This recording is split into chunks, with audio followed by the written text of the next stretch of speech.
నమస్తే, welcome to Leo news. Mudragada Padmanabham ఆంధ్రప్రదేశ్లో ఎలక్షన్స్కి ముందు ఆయన వైసీపీలో చేరిన విషయం మనందరికీ తెలిసిందే. అయితే ఆయన పిఠాపురంలో పవన్ కళ్యాణ్ని ఓడించకపోతే పద్మనాభరెడ్డిగా పేరు మార్చుకుంటాను అన్న విషయం కూడా మనందరికీ తెలిసిందే. మరి ఆంధ్రప్రదేశ్లో ఎలక్షన్లు అయితే పూర్తయిపోయాయి. మరి పిఠాపురంలో పర్సంటేజ్ని బట్టి దాదాపు అక్కడ ఎవరు గెలుస్తున్నారు అన్న అంచనాకు కూడా ఏపీ ప్రజలందరూ వచ్చిన పరిస్థితి. మరి ఈ నేపథ్యంలోనే ముద్రగడ పేరు మార్పు కార్యక్రమం అంటూ ఒక పత్రిక అయితే సామాజిక మాధ్యమాల్లో హల్చల్ చేస్తోంది. జూన్ 4వ తేదీ సాయంత్రం 6 గంటల నుంచి ఈ కార్యక్రమం జరగబోతుంది అని కూడా ఆ పత్రికలో సారాంశం అయితే ఉంది. ఇక ముఖ్యంగా ఉప్మాలు, కాఫీలు కూడా మీరే తెచ్చుకోవాల్సిందిగా కోరుకుంటున్నాము అని కూడా ఆ పత్రికలో వాళ్ళు ప్రచురించినట్టు తెలుస్తోంది. అయితే మరి ఆయన సవాల్ విసిరినట్టు మరి పిఠాపురంలో పవన్ కళ్యాణ్ గారు గెలిస్తే ఆయన పేరు మార్చుకుంటారా? పిఠాపురం రాజకీయం ఎలా ఉండబోతుంది? ఈ వివరాలన్నీ తెలుసుకునే ప్రయత్నం చేద్దాం. మనతో ఉన్నారు senior political journalist doctor Durga Vadlamani గారు. నమస్కారం. నమస్తే. సో పిఠాపురంలో ఆల్మోస్ట్ ఎవరు విన్ అవ్వబోతున్నారు అని చెప్పి ఒక అంచనాకైతే వచ్చేసారు ప్రజలు. ఈ నేపథ్యంలోనే ఒక పత్రిక హల్చల్ చేస్తూ ఉంది అని మనకు తెలుస్తూ ఉంది ఆ న్యూస్ అయితే. మరి ఆయన సవాల్ విసిరినట్టు పేరు మార్చుకుంటారంటారా? మార్చుకుని తీరాలమ్మా. 200%, 100% కూడా కాదు. ఎందుకంటే మన పోలింగ్ శాతం చూసుకుంటే 86.63 రికార్డ్. మీరు చూసుకుంటే 2009లో అది 79% ఎంత ఉంది. తర్వాత 2014లో 80.92% ఓట్లు పోలయ్యాయి.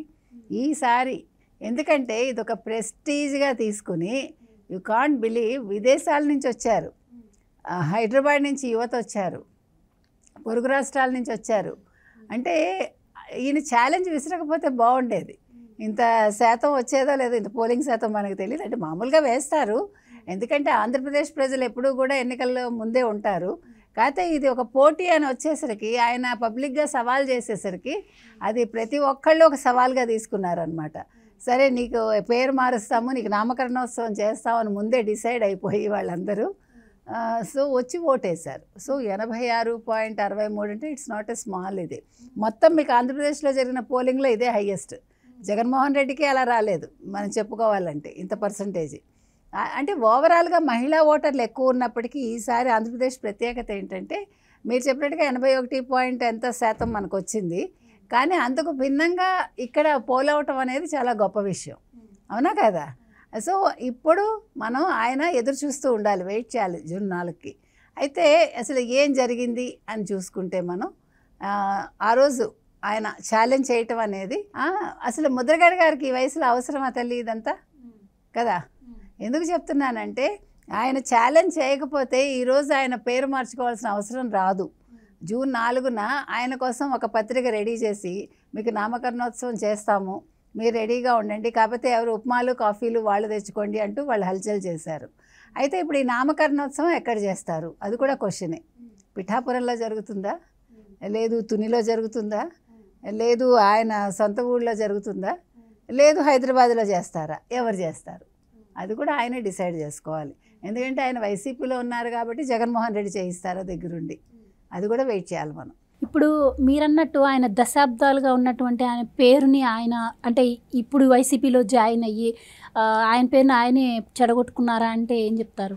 ఖచ్చితంగా చెడగొట్టుకున్నారమ్మా. ఇప్పుడు ఆయనేం చిన్న మనిషి కాదు, వయసులో కాదు, అనుభవంలో కాదు. ఆయనకి అంటే ఒక స్టేచర్ ఉంది ముద్రగడ గారికి. మనం ఎవరిని కూడా తక్కువ చేసి మాట్లాడకూడదు. ఆయన అనుభవం ముందు అందరూ పిల్లకాకులే చెప్పాలంటే. కాకపోతే ఏంటంటే పవన్ కళ్యాణ్ గారు 10 ఏళ్ళుగా రాజకీయాల్లో ఉన్నారు. ఆయన గెలుపోటములకి సంబంధం లేకుండా, గెలుపోటములతో నిమిత్తం లేకుండా రాజకీయాల్లో కొనసాగారు. అందుకనే ఆయన మోదీ గారికి కూడా దగ్గర కాగలిగారు. అంటే ఒక చరిష్మా ఉంది అతనికి, ఎవరు ఒప్పుకున్నా కాకపోయినా. లేకపోతే అసలు పవన్ కళ్యాణ్ అంటే ఏంటి, మామూలుగా చిరంజీవి తమ్ముడుగా అందరూ తీసుకోవాలి. కానీ అలా కాకుండా చిరంజీవి గారి చరిష్మా అది వేరు. కానీ పవన్ కళ్యాణ్ తను సొంతంగా తెచ్చుకున్నాడు. ఒక అన్నచాటు తమ్ముడుగా కాకుండా తనకేంటో ఒక ఇండివిజువల్గా ఒక స్టేచర్ తెచ్చుకున్న మనిషికి సాధారణంగా మామూలుగా ఫ్యాన్స్ ఎక్కువ ఆయనకి. ఇప్పుడు మీరు ఏ సభలు జరిగినా, అంటే సినిమా సభలు, ఇప్పుడు ఎవరు వచ్చినా కూడా వాళ్ళ ముందు పవన్ కళ్యాణ్ అరుస్తారు. సో అలాంటి వ్యక్తితోటి ఛాలెంజ్ నీకు అవసరమా? సరే మీరు వెళ్ళారు, పవన్ కళ్యాణ్ మీరు వెళ్ళారు, వైసీపీలోకి, మీ ఇష్టం అది. దాని గురించి ఎవరో మాట్లాడం మనం, అది ఆయన వ్యక్తిగతం అది. కాకపోతే రాజకీయాల్లోకి వచ్చినప్పుడు మీరు వ్యక్తిగతమైనా కూడా మీరు పబ్లిక్కి వచ్చి మీరు ఛాలెంజ్ చేసినప్పుడు, ఇప్పుడు ఆయన ఏ పార్టీలో ఉన్నారు అనేది అనవసరం మనకి.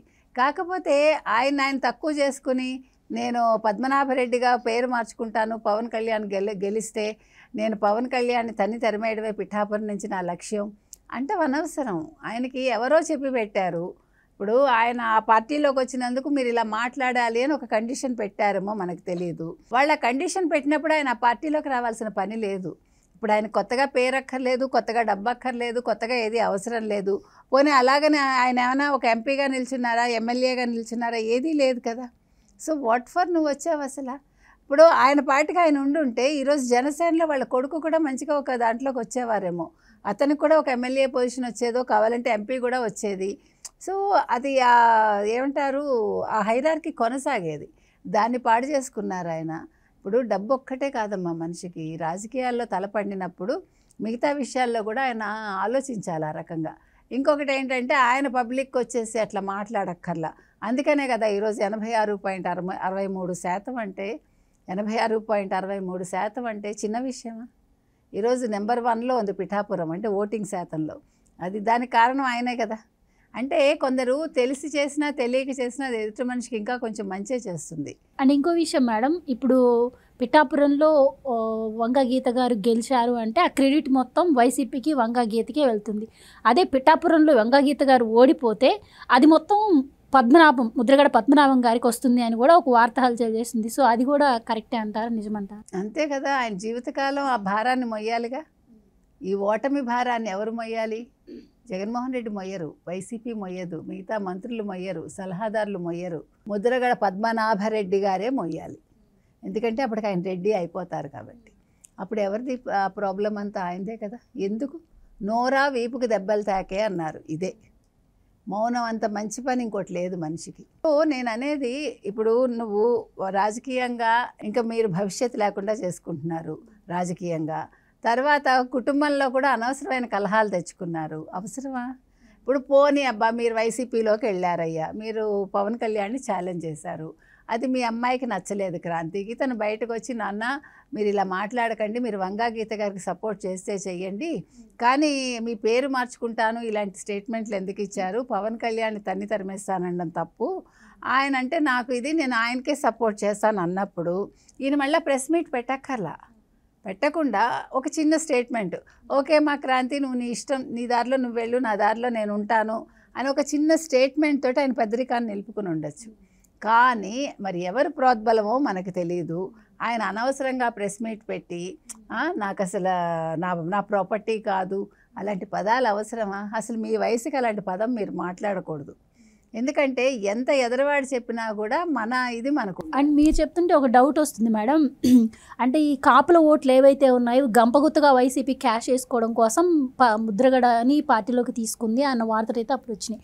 కానీ ముద్రగడ పద్మనాభం గారు బయటకు వచ్చి అక్కడ పవన్ కళ్యాణ్ని ఓడించకపోతే నా పేరు మార్చుకుంటాను అని సవాల్ విసరడంతో ఆగకుండా ఆ తర్వాత వచ్చిన వాళ్ళ కూతురు ఇష్యూస్ తోటి కావచ్చు, ఇక్కడ పవన్ కళ్యాణ్ గారి ఫ్యామిలీని కూడా ఆయన కొన్ని మాటలు అన్నారు. సో ఇక్కడ వంగా గీత గారికి సపోర్ట్ తీసి పక్కన పెడితే పవన్ కళ్యాణ్ గారిని అన్న మాటలు, అక్కడ ఆయన ప్రవర్తించినటువంటి హుందాతనంగా ఆయన దాన్ని రిసీవ్ చేసుకోవడం కానీ ఇవన్నీ కూడా అవి మొత్తం కూడా పవన్ కళ్యాణ్కే ప్లస్ అయింది, సానుభూతి కూడా పవన్ కళ్యాణ్ గారికి వచ్చింది అని కూడా టాక్ అయితే ఉంది. మీరేమంటారు? ఖచ్చితంగా అది కూడా కరెక్ట్ కదా. ఎందుకంటే ఆయన అక్కడితో ఆగకుండా ప్రాపర్టీ కాదన్నారు సరే, నెక్స్ట్ మళ్ళీ వాళ్ళ అమ్మాయి వెళ్ళి పవన్ కళ్యాణ్ గారిని కలిసి పార్టీలో జాయిన్ అవుదాం అనుకున్నారు. అప్పుడు పవన్ కళ్యాణ్ ఎంత మంచిగా ఆయన ఒక మెచ్యూర్డ్ పర్సన్గా ఏం మాట్లాడారు ఆయన, అమ్మ నీ కండువా కప్పడం నాకు పెద్ద విషయం, నిన్ను పార్టీలోకి ఆహ్వానించడం నాకు పెద్ద విషయం కాదు, కానీ నాకు మీ నాన్నగారి మీద ఏమీ కోపం లేదు, మీ నాన్నగారంటే నాకు చాలా గౌరవం, ఆయన చాలా పెద్ద మనిషి, నేను నీతో మీ ఇంటికి వచ్చి మీ నాన్నగారితో మాట్లాడాక తర్వాత నేను నిన్ను హుందాగా పార్టీలోకి ఆహ్వానిస్తాను అని అంటే చూసారా, అది పరిపక్వత, అది వచ్చింది. అందుకనే ప్రజలు ఈరోజు పవన్ కళ్యాణ్కి పట్టం కట్టాలనుకున్నారు, అందుకే అంత ఓటింగ్ శాతం పెరిగింది. సో మనం అదే చెప్తున్నా మీకు, మనం చెడు చేయాలనుకున్నా కూడా ఎదుటి మనిషికి అది మంచిగా మారటం అంటే ఇదే. ఆ తర్వాత ఈయన ఏం చేశారు, వెంటనే బయటకు వచ్చి ఎవరు మన ముద్రగడ గారు ఒక ప్రెస్ మీట్ పెట్టేసి నేను చచ్చిపోతే కూడా నువ్వు రావద్దు, నువ్వు నాకు కూతురువే కాదు, నీకు అవసరమా? అప్పుడు పక్కనే వంగా గీత ప్రాపర్టీ అన్నప్పుడు ఆవిడ ఉంది. మరి ఈ టైంలో ఉన్నారు లేదో మనకు గుర్తులేదు. తప్పు కదా, వంగా గీత కూడా అది మైనస్సే. ఒక ఆడదానిగా ఉండి, ఒక తల్లిగా ఉండి ఆవిడ ఆయన్ని ఖండించకపోవటం తప్పు.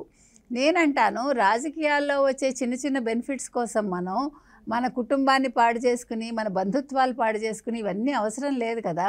ఇంకో విషయం, వంగా గీత గారు ఈవెన్ మన ఎలక్షన్ రోజు ఎంత చిత్రంగా బిహేవ్ చేశారు ఆవిడ. నన్ను వాడెవడో వచ్చి గాజు గ్లాస్ కోటేయమని చెప్తున్నాడు అంటే ఏడుస్తుంది ఆవిడ. నన్ను గుర్తించలేదు అంటే, నిన్ను గుర్తించలేదంటే అది ఎవరిది లోపం? నీదే లోపం. మీరు కూడా ఒక స్టేచర్ ఉన్న మనిషి, చదువుకున్న వ్యక్తి, రాజకీయాల్లో ఉన్నారు. వంగా గీత గారు కూడా తక్కువ మనిషి ఏం కాదు.